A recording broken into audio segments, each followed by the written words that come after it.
Everybody asking how we doing, say we good. Don't need no one to tell me how to live just like they would. It ain't their business, but they in it. Siklus akuntansi dibagi menjadi 10, yaitu yang pertama adanya transaksi. Pengertian transaksi. Transaksi adalah sebuah bentuk kesepakatan antara pembeli dan penjual sebagai pengikat dari pertukaran barang, jasa, hingga aset investasi.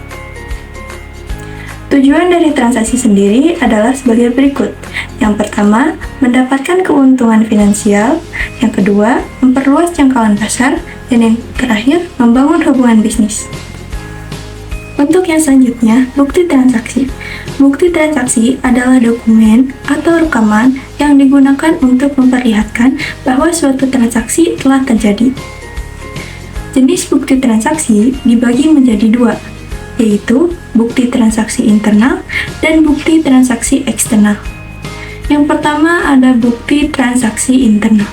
Adalah bukti transaksi yang digunakan di internal perusahaan.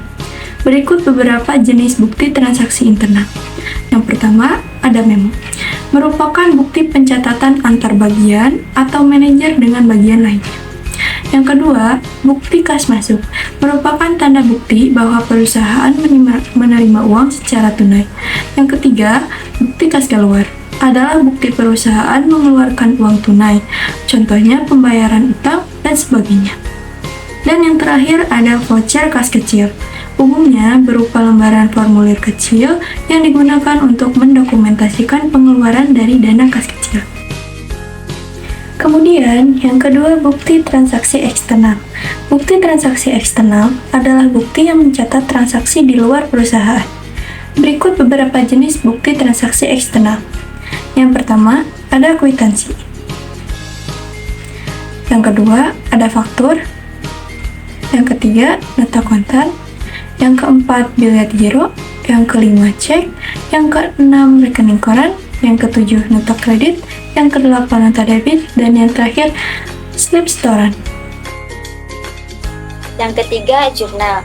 Jurnal adalah semua transaksi keuangan suatu badan usaha atau organisasi yang dicatat secara kronologis dan bertujuan untuk pendataan, termasuk di dalamnya jumlah transaksi, nama-nama transaksi, baik memengaruhi atau dipengaruhi, dan waktu transaksi berjalan. Jurnal dibagi menjadi dua macam. Yang pertama, jurnal umum. Jurnal umum merupakan alat pencatatan transaksi yang paling sederhana. Yang kedua, jurnal khusus. Jurnal khusus merupakan alat pencatatan transaksi yang banyak dan berulang-ulang. Yang keempat, buku besar. Buku besar adalah kumpulan transaksi yang termuat dalam jurnal umum dan jurnal khusus. Fungsi buku besar yaitu sebagai media untuk meringkas data transaksi yang telah tercatat dalam buku jurnal umum, sebagai alat untuk menggolongkan data keuangan, sebagai dasar pengelompokan transaksi yang ada di jurnal sebelumnya, dan sebagai bahan pelengkap penyusunan laporan keuangan. Yang kelima ada neraca saldo. Neraca saldo adalah daftar yang disusun setelah penyusunan buku besar. Akun dalam laporan neraca saldo dibuat secara sistematis sesuai dengan kode. Jenis-jenisnya yaitu neraca saldo yang belum disesuaikan, neraca saldo setelah penyesuaian, dan neraca saldo penutup. Fungsinya yaitu fungsi persiapan, fungsi pencatatan, fungsi koreksi, dan fungsi monitoring. Yang keenam ada jurnal penyesuaian. Jurnal penyesuaian adalah jurnal yang dibuat untuk menyesuaikan saldo-saldo rekening yang ada di neraca saldo menjadi saldo yang sebenarnya sampai dengan periode akuntansi. Tujuannya yaitu untuk mengoreksi perkiraan-perkiraan yang ada sehingga memperhatikan keadaan price, utang, modal, pendapatan, dan biaya sebenarnya. Worksheet neraca lajur. Tujuan penyusunan neraca lajur yang pertama yaitu untuk memudahkan penyusunan laporan keuangan. Yang kedua, untuk menggolongkan dan meringkas informasi dari neraca saldo dan penyelesaian sebagai persiapan sebelum disusun laporan keuangan. Yang ketiga, untuk mempermudah menemukan kesalahan yang mungkin dilaksanakan dalam membuat jurnal penyesuaian. Laporan keuangan adalah laporan yang menyajikan informasi keuangan suatu entitas bisnis atau organisasi selama produk tertentu. Jenis laporan keuangan yang pertama yaitu laporan laba rugi, yang kedua laporan perubahan modal, yang ketiga laporan neraca, dan yang keempat laporan arus kas. Fungsi laporan keuangan yaitu menyajikan informasi keuangan, pengambilan keputusan, transaksi dan akuntabilitas, dan yang terakhir adalah evaluasi kinerja.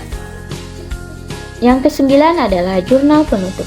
Jurnal penutup adalah salah satu bagian dari laporan keuangan yang akan disusun pada akhir periode pembukuan.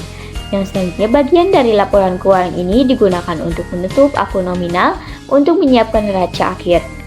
Tujuan utama dari pembuatan jurnal penutup adalah untuk menutup semua akun yang berada pada perkiraan sementara sehingga saldonya menjadi 0.